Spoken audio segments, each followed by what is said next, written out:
Voilà, bonjour les amis, nous retrouvons à nouveau Luc, car nous sommes dimanche. Et Luc, cette fois-ci, au chapitre 14, les versets 1, puis les versets 7 à 14, qui est une petite leçon de savoir rester à sa place. Or, Jésus était entré dans la maison d'un chef des pharisiens un jour de sabbat pour y prendre un repas. Il l'observait. Jésus dit aux invités une parabole parce qu'il remarquait que ceux-ci étaient en train de choisir les premières places. Il leur dit, quand tu es invité à des noces, ne va pas te mettre à la première place de peur qu'on ait invité quelqu'un de plus important que toi. Et que celui-ci qui vous a invité, toi et lui, ne viennent te dire, cède-lui la place. Et alors, tu irais tout confus prendre la dernière place. Au contraire, quand tu es invité, va te mettre à la dernière place afin qu'à son arrivée, celui qui t'a invité te dise « Mon ami, avance plus haut ». Alors, ce sera pour toi un honneur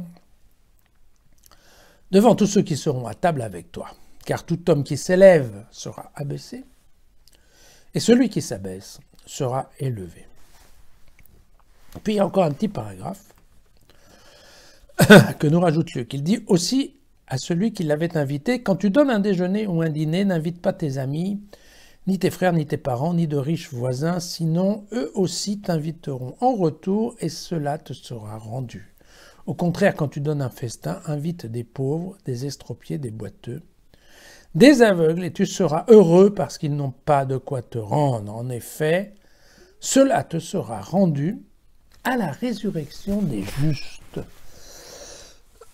Alors voilà, on comprend bien aujourd'hui pourquoi on considère que l'évangile de Luc est plutôt l'évangile des pauvres et pourquoi on l'appelle aussi l'évangile de la miséricorde. Vous voyez, très clairement, il y a un petit côté de défense, en effet, du pauvre et du petit, qu'il n'y a pas forcément autant développé chez d'autres évangélistes, dont par exemple Matthieu. Voilà. Alors, il ne faut pas prendre non plus ce passage comme étant uniquement un guide de savoir-vivre, même si on peut considérer qu'effectivement les conseils qui sont donnés là sont bons, enfin même aussi pour le jour à jour. C'est des bons conseils de mondanité et de protocole. Mais ça va beaucoup plus que, cela. Alors vous voyez, là, Luc aussi nous parle des pharisiens et de leurs défauts. Alors il le fait avec beaucoup moins d'agressivité que Matthieu, mais il en parle quand même. Et vous voyez que là, par exemple, on voit bien là, voilà, Jésus et les pharisiens, ils n'ont pas l'air si fâchés puisque Jésus est invité à déjeuner chez eux un jour de sabbat. Ça veut quand même donc dire qu'il y a quelque part un certain respect mutuel, d'accord ? Probablement un respect mutuel que Luc a plus que Matthieu parce que Luc ayant été, vous le savez, disciple de Paul, et Paul, c'est vrai que voilà, bon, Paul a toujours proclamé qu'il était pharisien et qu'il le restait même en étant disciple du Christ. Donc vous voyez que probablement c'est ce qui a influencé un petit peu la position de Luc par rapport à celle de Matthieu. Mais ça n'empêche que les pharisiens, n'est-ce pas, se disputent et se bousculent pour être au premier rang. Je voudrais vous parler d'un extrait du livre d'Ézéchiel, au chapitre 21, qu'il dit comme ça.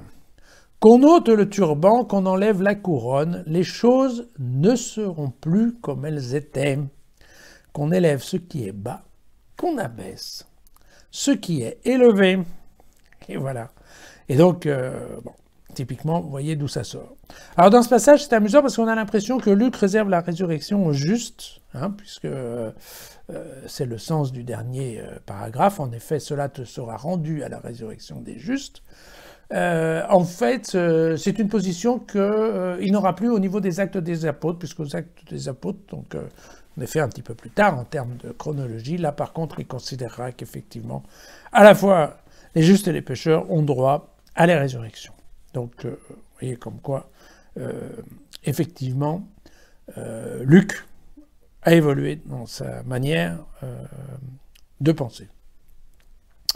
En fait, Luc explique aux pharisiens que probablement les gens du royaume, les vrais invités au royaume, sont ceux qui auront fini leur calcul de réciprocité, puisque effectivement, voilà, à la fois les pharisiens sont tout à fait intéressés par être aux premières classes, mais il est évident qu'ils sont dans un monde où on se fait des petites faveurs entre soi, entre nous, hein, très clairement, je te passe le sel et rends-moi le poivre, et comme ça, on reste au milieu du beau linge, en personnes qui se comprennent et qui s'estiment un peu franchement au-dessus de tout le monde. D'accord. Et donc là, en effet, Luc exprime bien le fait que c'est une chose d'inviter ses copains qui vont te le rendre, c'est autre chose d'inviter les gens qui ne peuvent pas rendre. C'est la différence en fait entre la socialisation, on va dire, voilà, ou le bien vivre en société, et puis tout simplement la charité. Et la charité et la bonté du cœur. Voilà. Le pape François, il insiste aussi sur la valeur de l'humilité, mais la valeur de l'humilité en termes moraux, en termes de société, hein, en termes de vertu, en fait. Voilà. Je cite pour le pape François, l'orgueil, l'arrivisme, la vanité et l'ostentation sont la cause de nombreux maux.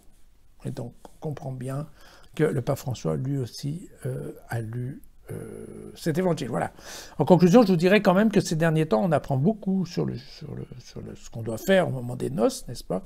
Parce qu'on a vu qu'il fallait répondre aux invitations, qu'il fallait arriver à l'heure, prendre le bon vêtement, savoir se mettre au fond. Enfin bon, que de soucis, que de soucis. Voilà, vous pouvez relire le texte et son commentaire dans jésusfacile.com et me retrouver demain.